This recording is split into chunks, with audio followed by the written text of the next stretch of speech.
What is an Ogham Stone, and why visit them in Dingle? Imagine walking through a landscape where every stone tells a story from over 1,500 years ago. That's what makes visiting Ogham Stones in Ireland so special. These ancient monuments are carved with one of the earliest forms of Irish writing, known as Ogham script. The script looks like lines and notches cut along the edge of a stone, arranged in groups that form a kind of alphabet.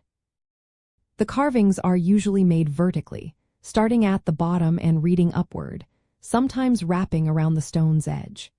The inscriptions often include names of people or tribes, serving as memorials or territorial markers from around 350 AD to 650 AD.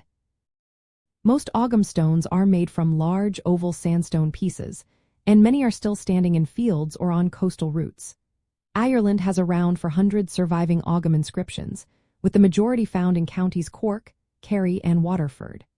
Interestingly, the Dingle Peninsula in County Kerry has the highest concentration of these stones in all of Ireland. In fact, about 60 Ogham stones have been discovered there, making it a key spot for history lovers. Some of these stones are near ancient Christian sites, like the Bolton to Gut Ogham stones, which are close to a site that dates back to the 5th century. At Bolton to Gut, 9 stones stand within a circular enclosure, and 4 of them have simple crosses carved on them.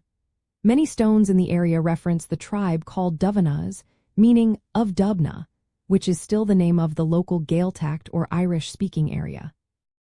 Other notable Ogham sites include Dunkeen, which offers stunning views over the Blasket Islands, and the Cumanool Ogham Stone, found near Dunmore Head. These stones are not just old rocks. They are links to Ireland's earliest written language and its ancient communities. Visiting them allows you to stand among monuments that are more than 1,500 years old, giving a real sense of connection to Ireland's past. The dense collection of Ogham stones on the Dingle Peninsula makes it a must-see for anyone interested in Irish history, archaeology, or the origins of written Irish language. Walking among these stones, you get a glimpse into the lives of people who lived long before modern times, in a landscape shaped by stories, legends, and history that still echo today.